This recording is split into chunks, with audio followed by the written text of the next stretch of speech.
ठाकरे बंधूंच्या संभाव्य युतीची।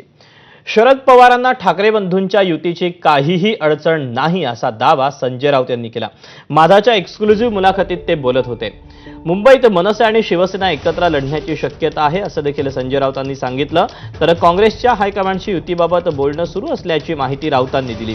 त्यामुळे ठाकरे बंधूंची संभाव्य युती होणार असल्याचे संकेत पुन्हा एकदा संजय राऊतांकडून मिळाले आहेत। मला असं वाटतं की शरद पवार साहेबांचा काय विषय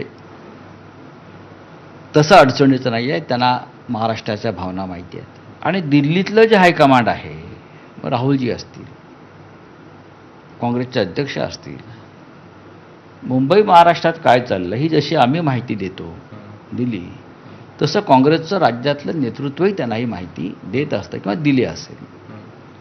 विषय फक्त मुंबई महानगरपालिका स्थानिक स्वराज्य संस्थांचा आहे।